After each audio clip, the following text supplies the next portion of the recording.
Hello army, welcome back to my channel. एक question जो सभी पूछते हैं कि बीटीएस इतना पॉपुलर ग्रुप कैसे बना, ऐसा क्या है बीटीएस में जो दूसरे आइडल में नहीं है। बहुत सारे लोग ये क्वेश्चन पूछते हैं कि बीटीएस की शुरुआत आखिर कैसे हुई। आर्मी, मैं आप सभी को इस वीडियो में यही बताने वाली हूँ कि बीटीएस की आखिर शुरुआत कैसे हुई। अगर आप लोग सोच रहे होंगे कि ज़्यादा लॉन्ग वीडियो होगा, तो ऐसा नहीं है, छोटा सा ही वीडियो है। बीटीएस की स्टोरी देखकर आपको मोटिवेशन मिलेगी।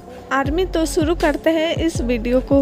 बीटीएस मेंबर बिग हिट में कैसे आए और बैंग पीडी इनको कहां से ढूंढ कर लाए, इस पर मैं आप सभी के लिए एक अलग से वीडियो बना दूंगी। 2013 में बीटीएस ने जब अपना डेब्यू किया था बिग हिट कंपनी में, तो बिग हिट कंपनी उस टाइम की सबसे छोटी कंपनी थी, जिसके सिर्फ 2 फ्लोर यानी 2 मंजिल थी। बीटीएस का प्रैक्टिस रूम, बीटीएस का बेडरूम, उनका ऑफिस सब था, लेकिन बीटीएस इतना फेमस नहीं था, इसलिए ना कोई मीडिया वाले ना कोई टीवी वाले, कोई भी, इसलिए इन्हें कोई पूछता नहीं था, कोई इन पर ध्यान नहीं देता था। उसके बाद बैंग पीडी ने अपना दिमाग चलाया। बैंग पीडी ने टीवी पर ध्यान नहीं दिया, बल्कि सोशल मीडिया पर दिया, मतलब यूट्यूब पर ध्यान दिया। बैंग पीडी जानते थे कि मीडिया तो हमें दिखाएगी नहीं, सो बीटीएस के रोज के एक्टिविटी, ज्यादातर डांस प्रैक्टिस की छोटी छोटी क्लिप बनाकर यूट्यूब पर डालना शुरू कर दिया। उनके dance practice behind the scene, अगर वो खाना खा रहे होते हैं, वो भी कुछ टाइम बाद हुआ ये कि बीटीएस की तरफ लोग अट्रैक्टिव होने लगे।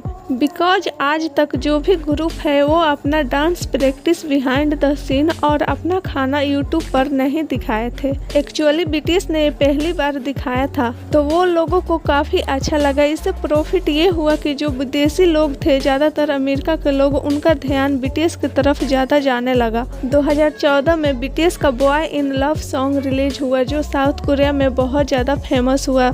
2014 में बैंग पीडी ने हिप हॉप सीखने के लिए बीटीएस को अमेरिका भेज दिया। बीटीएस ने रियलिटी प्रोग्राम अरमेटी रिहर्सल लाइव में पार्टिसिपेट किया अमेरिका में। बीटीएस डांस सीखने के साथ काम भी करते रहे। अगर बीटीएस काम नहीं करते थे तो उन्हें खाना नहीं मिलता था।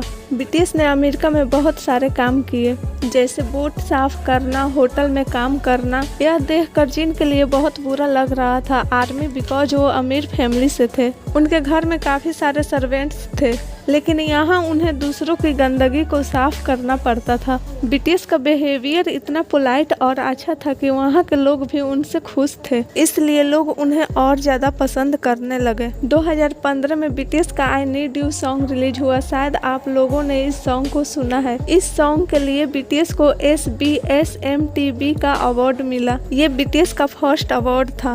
2016 में बीटीएस को ब्लड स्वीट टीयर के लिए मामा अवार्ड का आर्टिस्ट ऑफ ईयर का अवार्ड मिला, बट इसे हम ज़्यादा मेंशन नहीं करते हैं, बिकॉज उस टाइम बीटीएस का कंपटीशन ब्लैक पिंक और एक्सो टीम से था, क्योंकि वो भी अवार्ड शो में नॉमिनेट हुए थे। एंड ब्लैक पिंक, बीटीएस और एक्सो के फैंस की बिल्कुल भी नहीं बनती थी, और उस वक्त इनकी बिल्कुल भी नहीं बनती थी, बिल्कुल एक दूसरे के कट्टर दुश्मन थे। जब 2016 में मामा अवार्ड ऑफ द ईयर का अवार्ड बीटीएस को मिला, तो लोगों को बिल्कुल भी यकीन नहीं हुआ। एक्सो और ब्लैक पिंक के फैंस तो यहाँ तक बोल रहे थे कि वोटिंग यानी लिस्ट में कोई हेर फेर तो जरूर हुई है, बीटीएस कैसे जीत सकता है, ये तो वोटिंग गलत हुई है। बीटीएस और बैंग पीडी पर बहुत बुरे इल्जाम लगाए गए। बस ट्रू आर्मी जानती है कि बीटीएस ने इस सॉन्ग के लिए कितना मेहनत किया था। ये बीटीएस का पहला आर्टिस्ट ऑफ द ईयर का अवार्ड था, एकदम पहला वाला, इसलिए बीटीएस को भी यकीन नहीं हो रहा था। आर्मी, आप लोग जानते होंगे कि उस टाइम बीटीएस कितने हैरान हो गए थे। पहली बार सबने सुगा को स्टेज पर रोते हुए देखा था,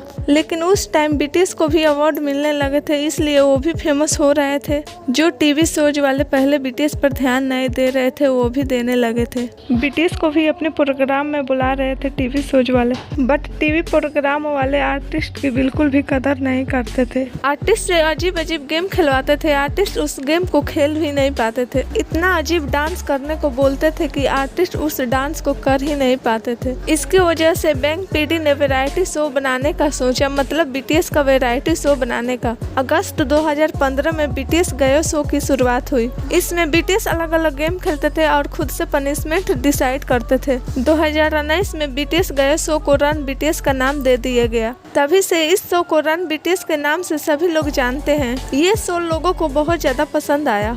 इसके साथ ही बीटीएस का वन वी आज बीटीएस इन द सूप ये वाला शोज भी आने लगा। बैंक पीडी ने परमिशन दिया बीटीएस को खुद के गाने को खुद ही लिखने का। 95% कंपनी अपने आइडल को खुद के गाने को खुद लिखने की परमिशन नहीं देती। बैंक पीडी ने बीटीएस को खुद के गाने को खुद लिखने का परमिशन दिया और खुद का म्यूजिक बनाने का परमिशन भी दिया। डांस कोरियोग्राफ करने की परमिशन दी। RM सुगा जेहोप की मिक्स स्टेप है खुद की। तेयंग के भी खुद की मिक्स स्टेप होती अगर वो उन्हें रिलीज करते। आप तो जानते हैं तेयंग को। खैर बीटीएस अपने सॉन्ग में अपने भावनाओं और अपने जिंदगी के बारे में लिखते थे जो उनके ऑडियंस से एकदम रिलेटेड होते थे। इसलिए बीटीएस को और ज़्यादा लोग देखने लगे और ज़्यादा पसंद भी करने लगे बिकॉज सबको बीटीएस के गानों में अपनी स्टोरी नज़र आती थी। 2016 में बीटीएस का फायर सॉन्ग रिलीज हुआ और blood sweat and tear song भी रिलीज हुआ। ये सॉन्ग मेलन चार्ट में नंबर 1 पर था। फिर बीटीएस की विंग्स एल्बम आई जो बिलीबोर्ड के 26वें रैंक पर थी। 2017 में बीटीएस का स्प्रिंग डे सॉन्ग रिलीज हुआ जो अमेरिका में बहुत ज़्यादा फेमस हुआ। उसके बाद डीएनए सॉन्ग रिलीज हुआ। डीएनए सॉन्ग की वजह से 2017 में बीटीएस को बिलीबोर्ड अवार्ड शो में बुलाया गया। बिलीबोर्ड में परफॉर्म करने के बाद बीटीएस बीच में थोड़ा निराश हो गए थे। रीजन यही था कि आर्टिस्ट ऑफ द ईयर का अवार्ड ना मिलना, जिसकी वजह से बीटीएस डिसबैंड होने का भी सोच रहे थे।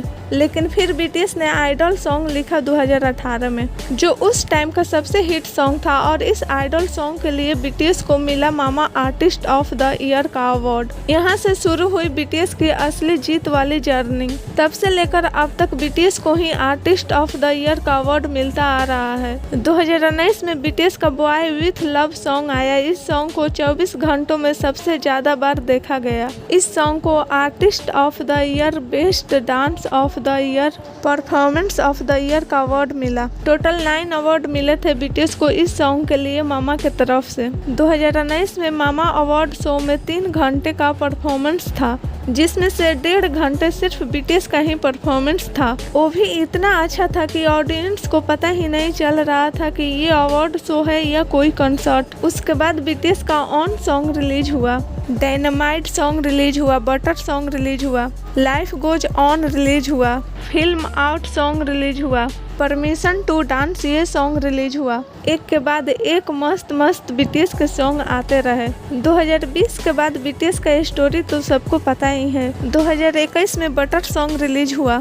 2021 में ही डायनामाइट के लिए बीटीएस का नाम ग्रैमी में नॉमिनेट हुआ लेकिन वो ग्रैमी अवार्ड को जीत नहीं पाए। एंड आर्मी साथ ही बीटीएस कोरिया का वो पहला ग्रुप है जो व्हाइट हाउस गया है और वहाँ के प्रेसिडेंट से मिला है। बैंक पीडी का दिमाग, बीटीएस का हार्ड वर्क और बीटीएस का पोलाइट नेचर, इन्हीं की वजह से बीटीएस नंबर 1 पर है। ओके आर्मी, अभी इस वीडियो को यहीं ख़त्म करते हैं।